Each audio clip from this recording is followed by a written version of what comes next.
Throughout our history, humanity has been greatly inspired by insects in themselves, their structure, and their nests to elaborate our own creations. Engineers and architects owe many patents to the honeycombed nests of bees, the air conditioning systems of termite hills, and the underground cities of ants. Insects are capable of creating together nests of extraordinary ingenuity and complexity, so we can really say they are insect architects. Hey, Christian, look, there's the nest. It's a nice one, too. It's well perched up there, on a pretty weak branch. There must be a fair number of insects, maybe 3,000. What do you think of that? Oh, I'd say pretty much 3,000, yes. Do you think you can get it down without too much difficulty? If you can get all of it to put it through the scanner, that would be a really fine operation.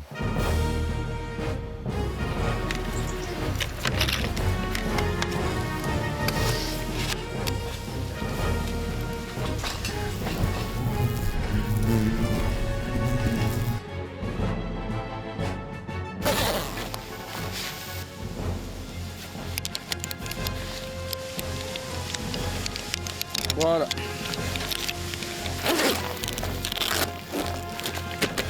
Well, good luck, and watch out, eh?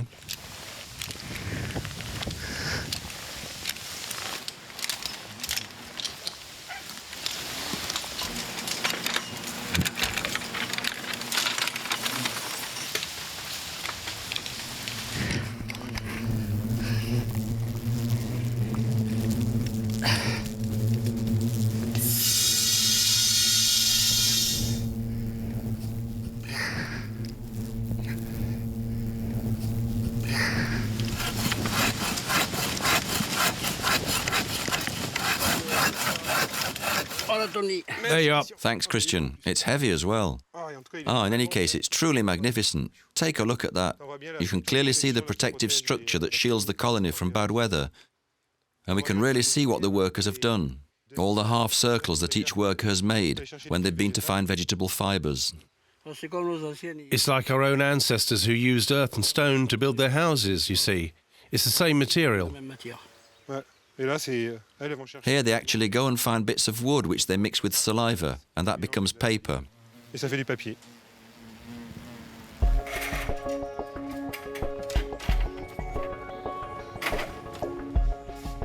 Eric Darizet is a specialist in the study of the nests of social insects, hornets, wasps, bees, termites, and ants. To describe the ingenuity of their construction, he regularly observes them thanks to a scanner.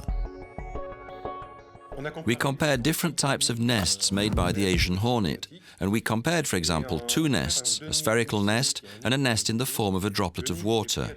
The nest, which came from the outside and was therefore exposed to bad weather, has a protective hood, which gives the nest its cone shape and which protects the colony against the weather. Whereas the spherical nest, which is found indoors, has no protective hood. So in fact, the Asian hornet is capable of adapting the structure of its nest to the environment in which it's made. In this way, some winged architects adapt their dwellings to all environments.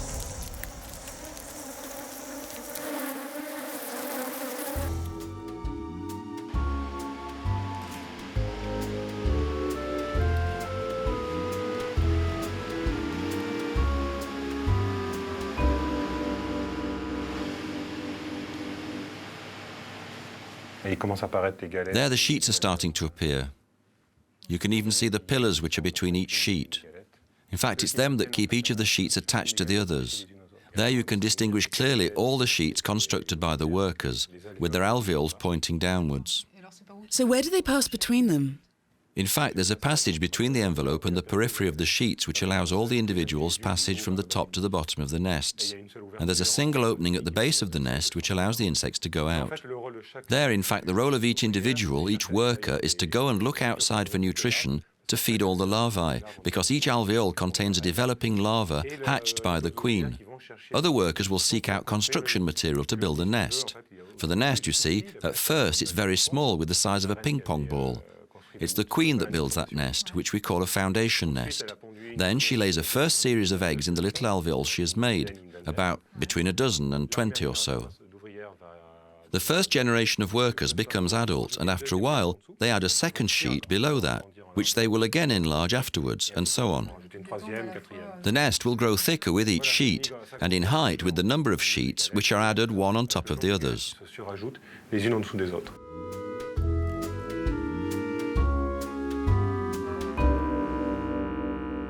There's a question which interests a lot of my colleagues, which is how can insects construct such complex structures? In fact, there's no workplace foreman, no plans. The only explanation that we can find is that work is automatically regulated.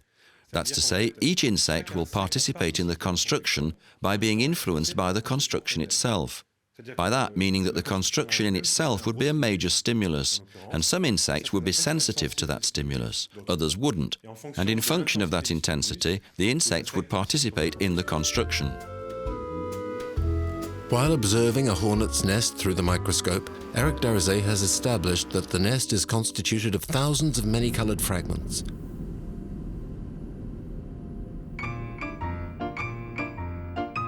Each worker, attracted by the collective stimulus, will deposit in turn fragments of different materials.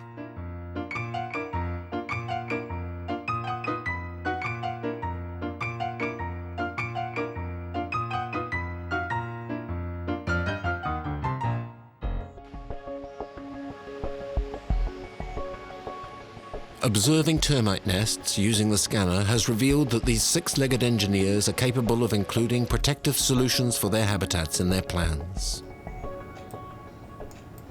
If we study an African termite hill using the scanner, we can visualize the position of all the chambers inside the structures, and we can locate the tunnels. So we suppose, it's the current hypothesis, that this has an application in defense terms.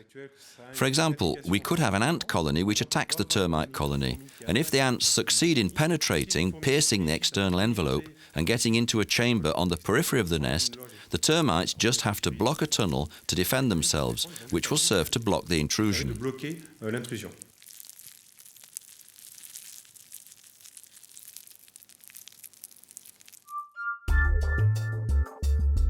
Thanks to Eric Darizet, insect builders now have their own exhibitions.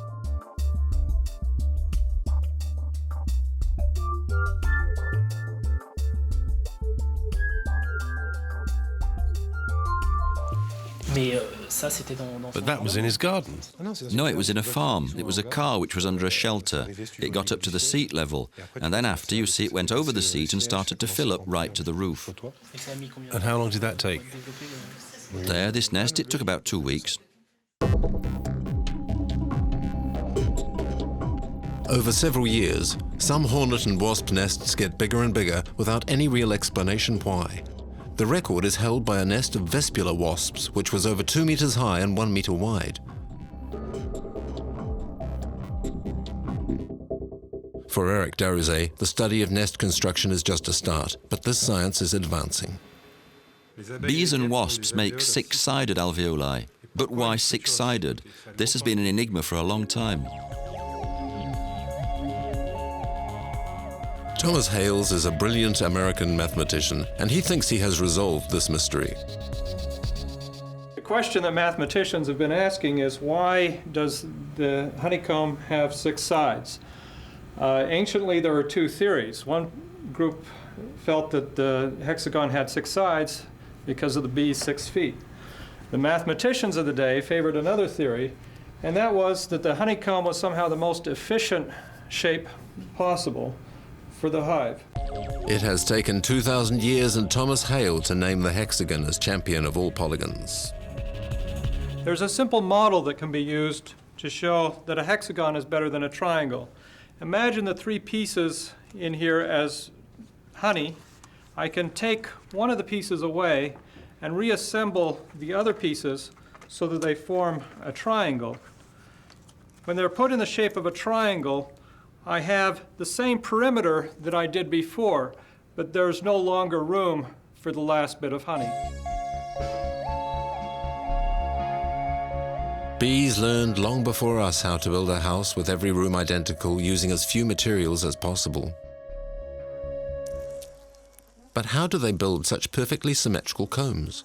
Surely due to the cohesion within the colony and the specific task attribution.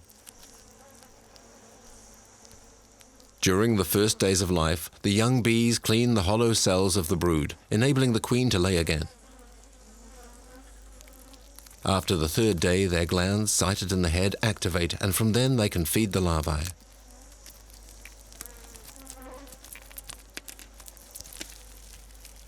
From the 10th day, the wax glands develop to the detriment of the nourishing glands. The bees then form themselves into living scaffolding, bringing the beeswax up to the masons in charge of building the alveoli. The maiden bee is today the common point between an aircraft and a high-class ski. The bee's nest technique, using empty hexagonal alveoli placed in staggered rows, is used to reinforce the solidity of many structures without making it any heavier. Cars, telescopes, buildings constructed with light marble also owe many of their patents to bees.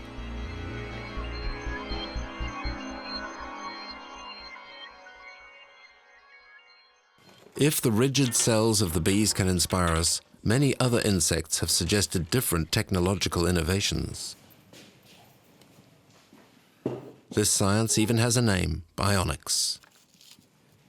Bionics is first inspired by the living world, which can be understood from the word itself. More specifically, we work on bionics, which leads to progress in resistance. So we look for things that insects have, for example, to be more resistant. For a detailed example, that means that when an engineer is confronted by a problem, he'll go and seek out those insects which have been confronted with the same problems and what solutions they have developed to respond to that problem. Whereas traditional wind generators only use 30% of wind energy, this new system is inspired directly by bees' wings, which greatly optimize efficiency.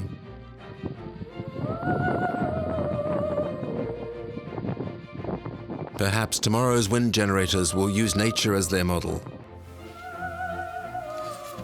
Even the dung beetle, this excrement eater, has given the bionic scientists ideas. Gautier Chapelle has noticed that the feet of dung beetles are always clean, thanks to a microscopic feature that covers them. Thus, the structure has been copied to improve the blades of bulldozers, so that less earth sticks to them and they remain efficient.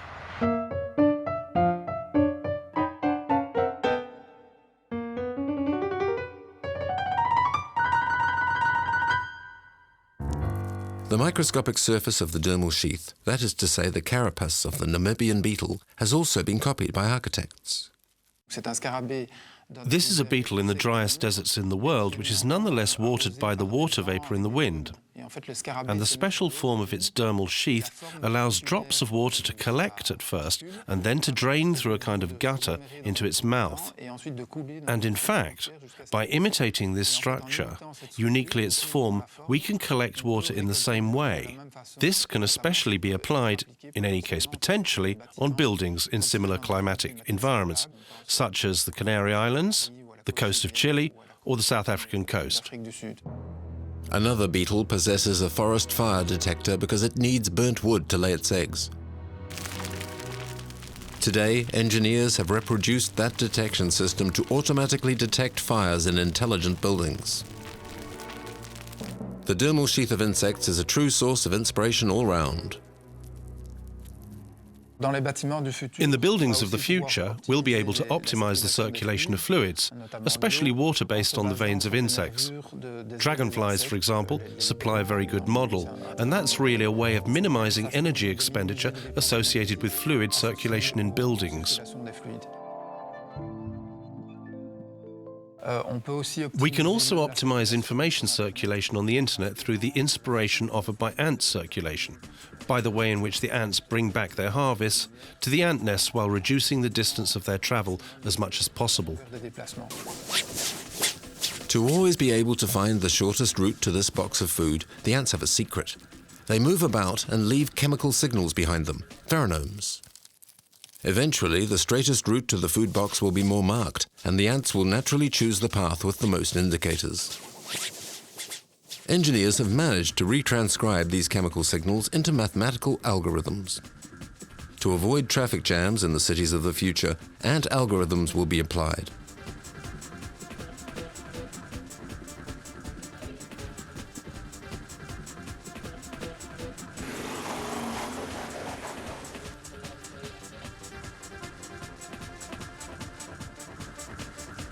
In fact, when traffic is fluid, ants leave a dense chemical trace which indicates the right direction. When the traffic is slow, the mark is weaker. It's enough to favor the strong traces to be able to avoid the jams. Routers direct information in the same way on the net, and can also do the same with vehicles to the more fluid paths. While urbanist ants use pheromones, they also guide ant architects to conceive their underground cities. The very small space between chambers is obtained thanks to construction plans left by their chemical signals.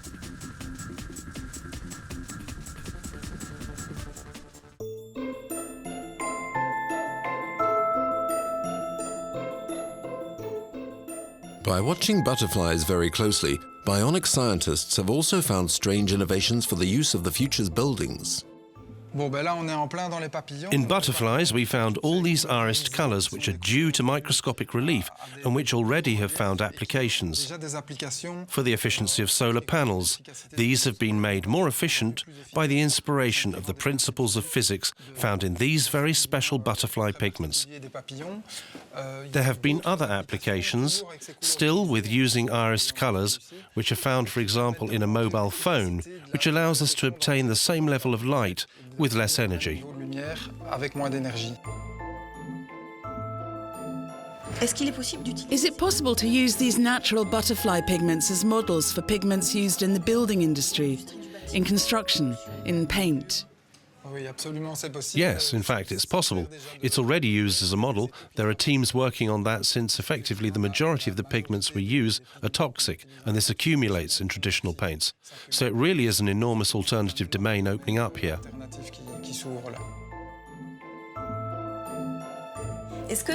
Are moths as interesting as butterflies? Yes, they're interesting at other levels. Firstly, because their eyes allow them to see at night and have therefore interesting optic properties, again for solar panels. And in other ways, they have very sensitive chemical receptors which are able to locate the females kilometers away by odor. And that allows us to develop sensitive chemical receptors.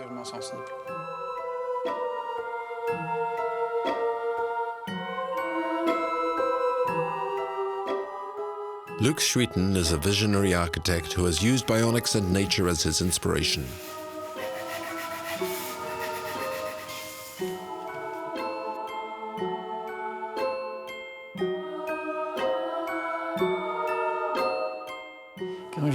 When I imagined this biohabitat, I thought of this dragonfly wing. I imagined that maybe one day we'd be able to make this kind of thing. What do you think? I think that yes, we're going to be able to do that. It's a little like the transparent substance of the future. It's sugar-based, it's quite simple chemistry. It seems doable, but it's going to require commitment. And for the moment it's true, we're not yet working on it, but I certainly believe in it. Chitin can also serve as a model for armours. You can have hard chitin inspired from, by example, that of beetles, but it can take many forms, right up to the surfaces that are the most transparent, inspired by dragonfly wings, to make membranes, skins, which can become translucid through to transparent. Perhaps our great-grandchildren will live in cities inspired by Luc Schuiten.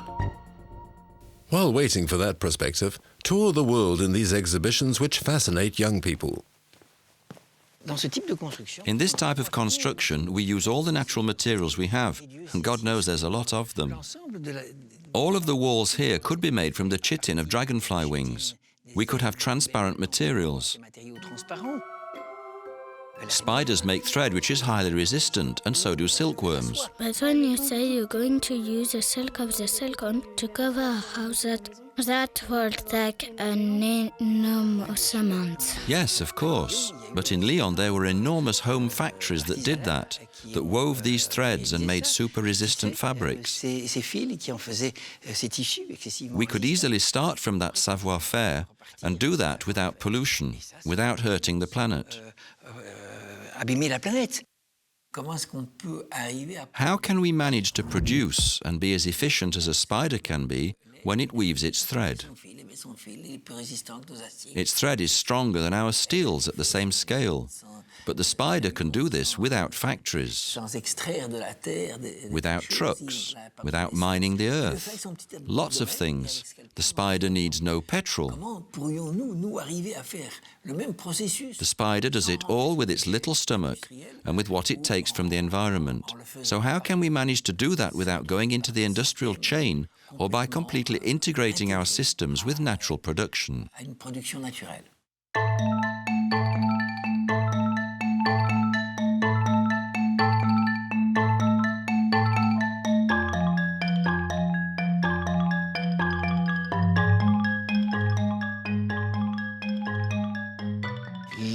The lighting in our buildings could very well come from a system of bioluminescence.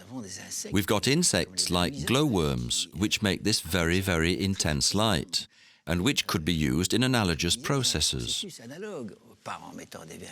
Not by using glowworms, obviously. That would be a bit complicated, but by using that chemistry, that way of functioning. And you can imagine the light that would give, that would be enough for our comfort. Avoir le confort nécessaire optique. Insects graciously give up their patents to us. It's up to us to discover their applications. They have no internal skeleton, but an external envelope, the exoskeleton, which protects them. When a man runs, he uses 50% of his recoverable energy the moment he hits the ground. So that this energy wouldn't be lost, I imagined working with an exoskeleton, which would be very close to that of grasshoppers, because they recover that energy with a kind of spring.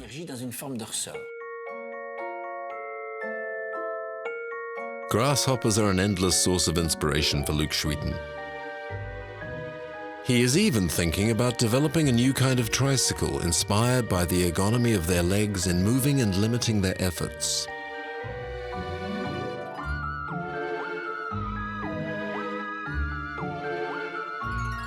Convoys of pine processionaries have inspired him with the concept of the caterpillar train, where wagons join and move linked together in a linked line.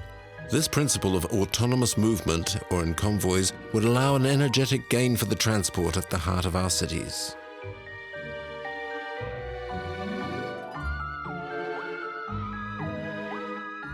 Le train modulaire takes its inspiration from the way in which bees and ants communicate. It uses its antennae to transmit to the exterior the trajectories of different modules.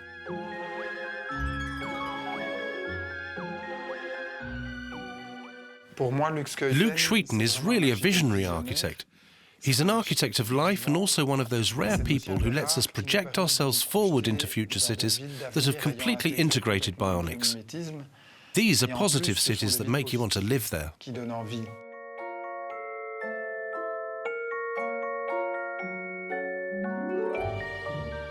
It's been more than 300 million years that insects have lived in harmony with the Earth. They're experts in durability, so we have to learn how to watch them to get answers to our questions. The first cities were invented by ants, well before man. They were organized in vast colonies, which were a little like our towns. In imagining that city, I took off from that idea. The ants have greenfly farms, which might correspond to hen runs in that city.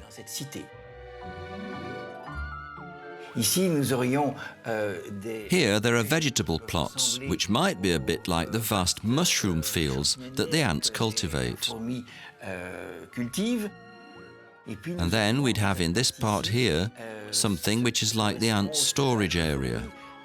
That means the silos and granaries where we store our food for the rest of the year. And then the rest of the habitation develops to be able to house the people. Ant cities are a perfect example of remarkable subterranean megacities, which have the advantage of being perfectly air-conditioned and are thus truly ecological. We could imagine similar habitats in extremely hot or cold lands, where according to the season one lived beneath or above the ground.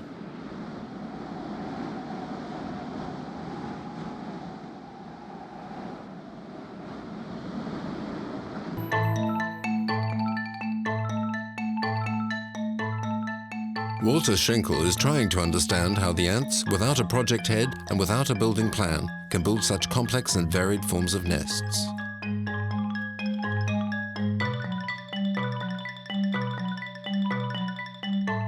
Some nests reach a depth of 4 meters, which on a human scale is the equivalent of an underground city 7 kilometers deep. How does natural selection build this set of behaviors into the individual ants so that their interaction with the environment and with each other produces these species-typical nests? That's just unknown at this point. But it is the central question.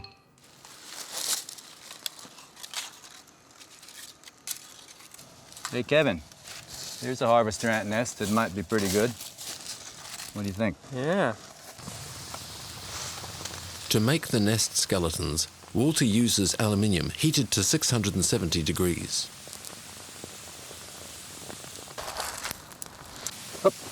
It's rising. I think we got it.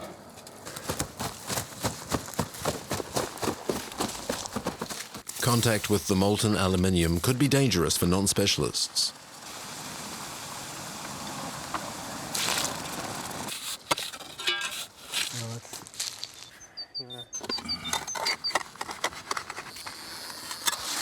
Okay, lay it down. We got it. Watch out. In this underground city, 8,000 harvester ants once lived.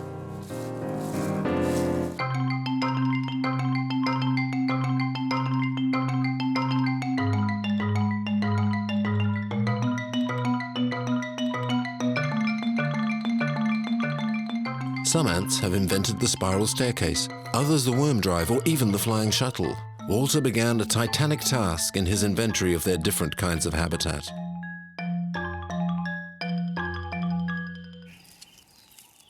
Ants didn't wait for man to learn to sew. Weaver ants even invented the weaving shuttle. Turning themselves into a living shuttle, ant larvae donate both their silk and their lives.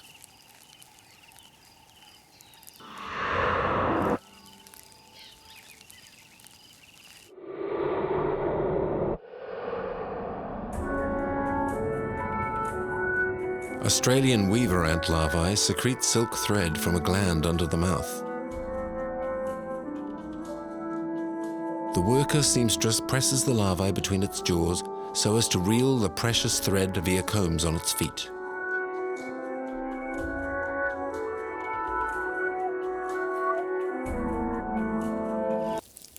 Ants are the perfect urbanists. They know in fact how to adapt the facades of their environment to perfectly integrate themselves into their environment. Thus they use different kinds of leaves. Thousands of woven threads enable the building of extremely light but resistant leaf structures, giving architects interesting ideas. Bring it this way.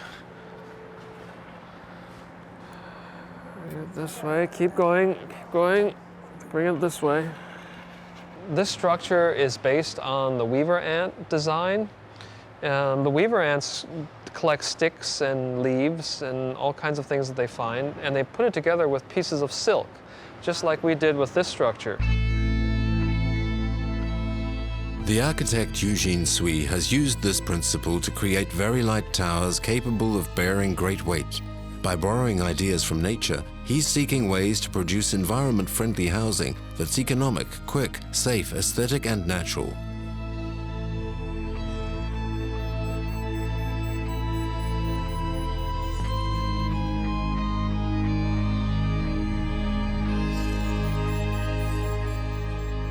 Some of his projects incorporate the technical know-how of ants in air conditioning and ventilation.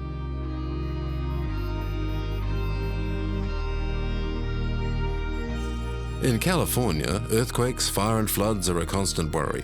There too, the ants are a source of inspiration. The shape of the building is very much like the ant body. This building is shaped like that because it has to be very strong in an earthquake. And also it has this rough texture. One wonders which ant bit him. From ant sting terraces with panoramic views to honey ant round jars, Sui's whole world has been inspired by them.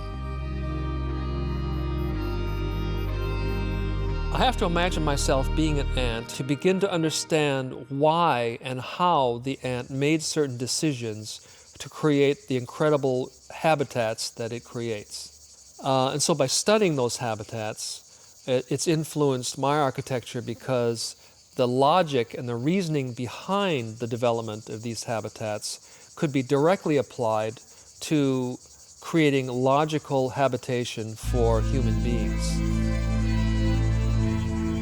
For these buildings, Eugene Sui was inspired by the sugar jars, which are made up from some ants nicknamed honeypot ants because of their honey-like taste. To survive droughts, these ants have put an ingenious system in place. Their workers harvest nectar from a tree. They then transform themselves into living walking jars and regurgitate their precious nectar in times of famine.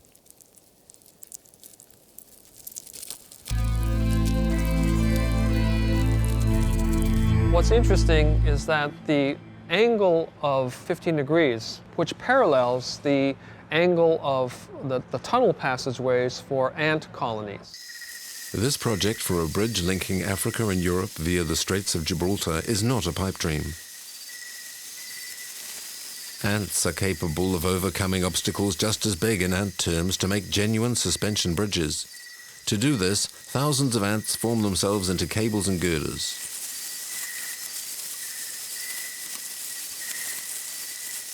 Once the civil engineering is finished, the Queen can be carried around on her sedan chair, and thousands of workers can use the bridge safely to cross the obstacle.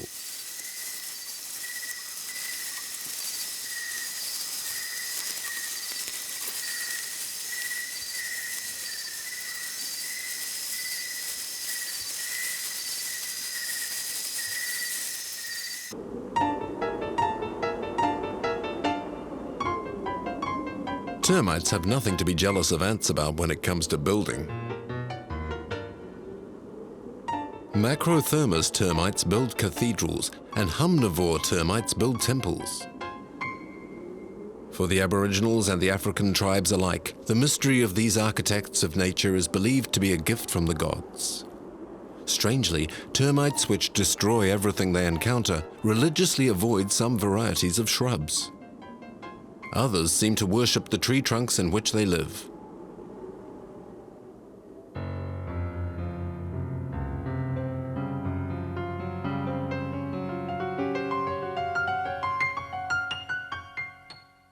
Some termites build mounds which seem to defy the laws of gravity and logic.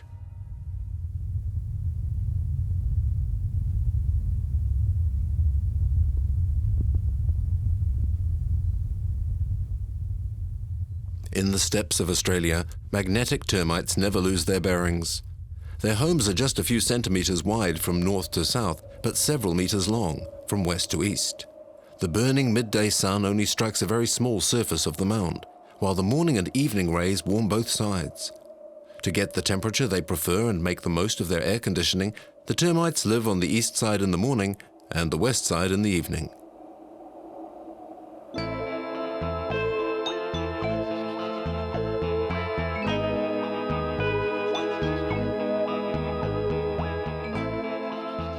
Made in termite land, air conditioning equipment inspires today's architects. Termites may not have central heating, but they do have ideas.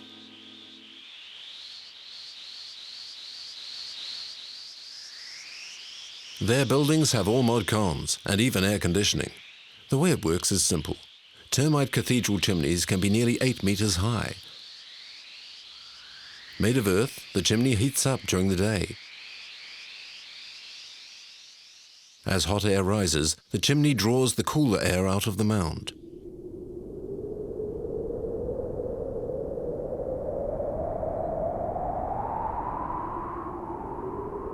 At night, the termite's home is warmed by the heat stored in the ground during the day.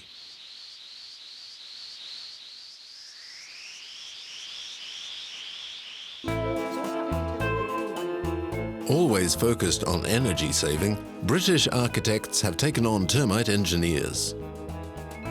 For example, the model for the Nottingham Inland Revenue Centre was a termite mound. A gigantic glass chimney controls fresh air distribution to the offices.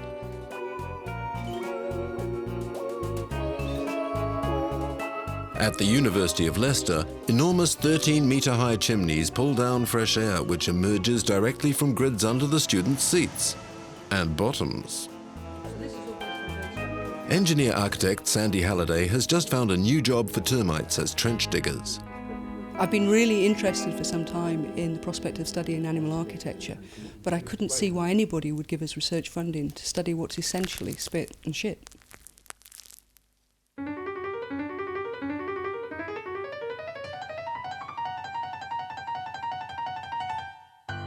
Termite droppings make excellent cement. They contain non-degraded sugars which act like superglue. To be able to avoid oncoming traffic in corridors made strictly to their size, the termite concrete mixers make garages like on mountain roads.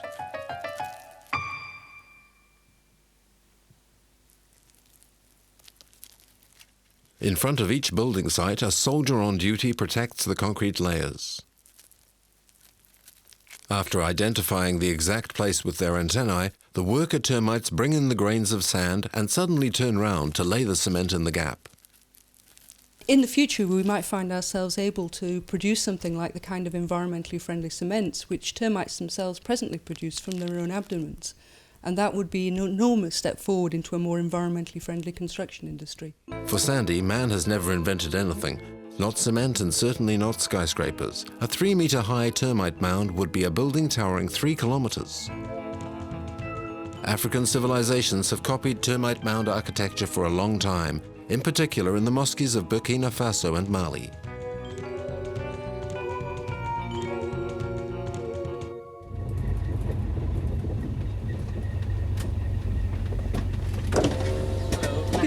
Yes, I'm here to present the project we've been doing on animal architecture. I'm expected. Amanda's expecting me. That's fine, thank you. Thank you. Bye.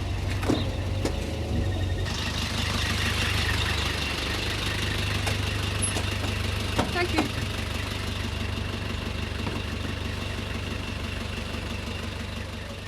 Sandy is using a model to demonstrate her intriguing project based on animal intelligence to the Edinburgh Zoo directors.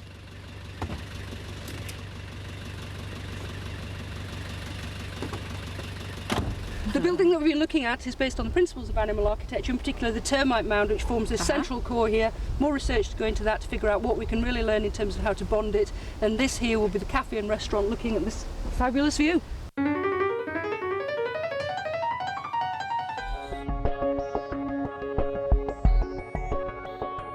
Ants and termites have already inspired the most visionary architects, like the work of Gaudi in Barcelona. For Gaudi, the secret of beauty is in nature. Insects, he emphasized, practically never use a straight line.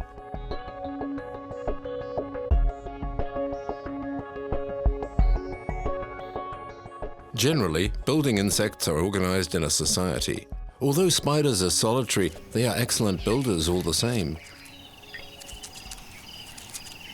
Whom among us has not been struck by the magnificence of a spider's web? Not all spiders weave in the same way.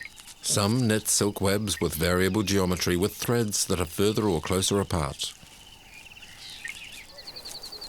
Other species can produce up to 8 different sorts of silk, depending on how it is to be used. Silk for the web, for security, for cocoons, for wrapping up prey, etc.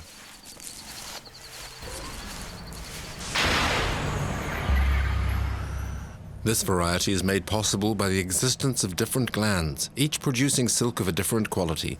The silk is in fact a twined rope made up of 15 to 20 threads. These microfilaments intertwine to form an assemblage 1,000 times finer than a hair. These threads are amongst the finest known to science, and no man-made machine to date would be capable of reproducing them.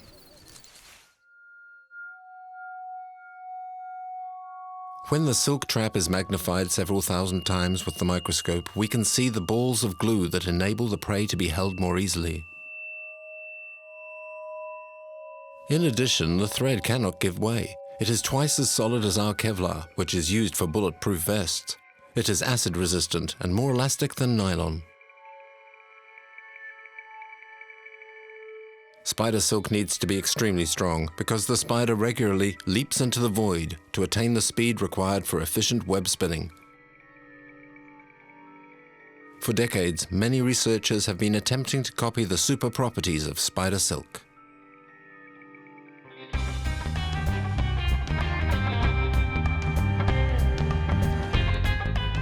I'm not really Spider-Man. We study spider silk because it has the potential to produce products that really can benefit mankind. In the Spider-Man movie, the diameter of the silk that he shoots out is actually much bigger than he needs. Our calculations are that for most of the things that he was doing, the diameter he needs is 1 or 2 millimeters, not. This one should be ready to silk today. Professor Randolph V. Lewis has a miniature breeding farm for Nephila's spiders. These giant spiders can spin webs larger than 1 meter in diameter. They can provide up to 500 meters of silk thread in a harvest. So in order to produce commercial amounts of spider silk, it's really not possible to use spiders. The problem is they're territorial and we simply can't collect large enough quantities for any sort of a commercial application. The artificial and industrial production of spider silk fiber is the subject of research of a dozen teams around the world. The solution, according to Randolph V. Lewis, is genetics and plants. By inserting specific spider genes into plants, Professor Randolph V. Lewis seems to have found the ideal factories for the mass production of spider silk proteins.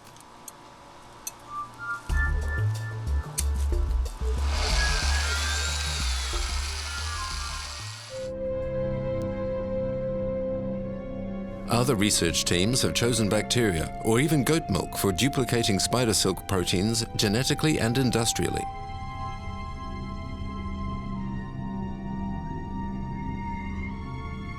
However, Randolph V. Lewis is more convinced by his superplants.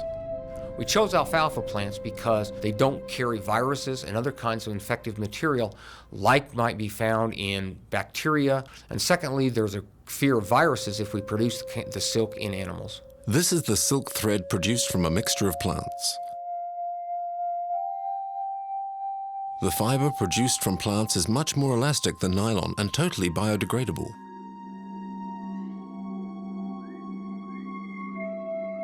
This already interests cable manufacturers for suspended bridges, but could also become part of the manufacture of biomaterials for buildings.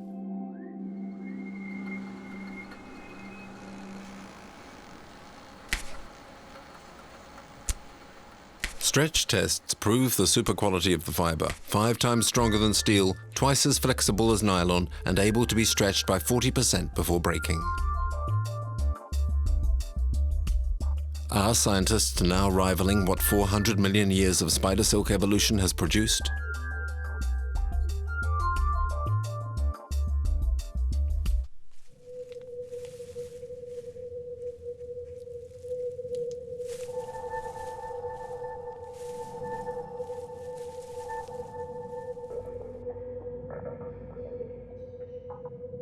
Professor Bertrand Kraft also has a profound interest in the virtues of spider webs.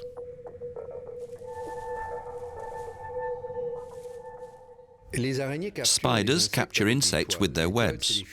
The webs are nets, and of course the number of insects captured depends on the size of the net and the number of available prey. We've observed that in a plentiful environment, spiders build small webs, and in a poor environment, spiders build big webs, that is, big nets. So why this adaptation? For economical reasons, because the web is made entirely of silk. Silk is protein, and protein is expensive. In Guyana, to save their silk proteins, certain species of spiders have even grouped together to live in the one gigantic web. An association that goes against nature, since spiders are usually cannibal and 99% are solitary. Thanks to this strange association, they are able to capture prey more than 700 times their own weight, whereas solitary spiders rarely attack game bigger than themselves. Through vibrations in the web, the attack signal is given, and dozens of spiders run to do battle. The meal will be shared by the whole community. The spider society is anarchy, without structure, hierarchy, king, or chief. And yet it functions in a harmonious way, enough to send chills up the spines of politicians, since there's no need for hierarchy.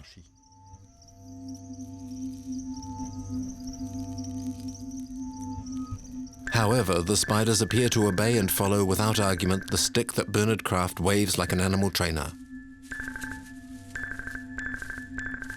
In fact, all they do is follow the vibrations propagated by the silk.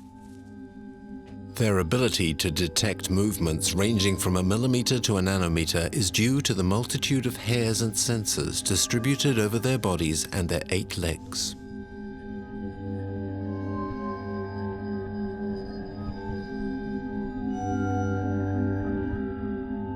To perceive the vibrations better, the spiders move forward in jerky movements. At each pause, the hairs and sensors pick up the slightest movements and tremors of the web. In a way, the entire structure of this society of social spiders is hanging by a thread. Without politicians or architects, they build webs that can measure up to 50 meters long. In contrast to perfectly geometrical webs, these look chaotic. No obvious architectural rules, and yet this immense web tent is held up by guy lines. On closer inspection, we find the same principles of tension used in suspended bridges.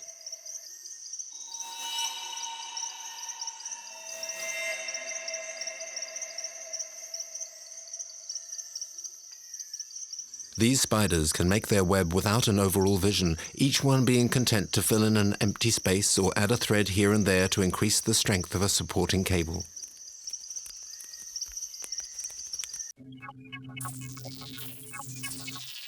This interlacing of webs is chaotic merely in appearance. It is the silk that enables the spiders to communicate, to organize themselves, and thus create these web superstructures.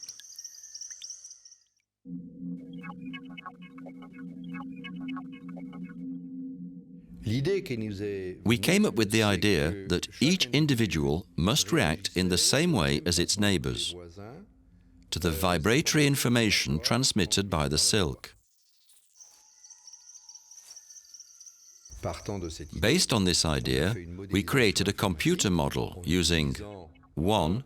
The principle that the spiders do not fight amongst themselves, 2. That all the spiders react in the same way to the information, and that there is cooperation, in other words, a sort of social intelligence. Should we therefore add spiders to the list of social insects? Maybe not, but arachnoids deserve in any case the title of architects as much as do the ants, the bees or termites. The cities of tomorrow will use bionics, and social insects will contribute enormously.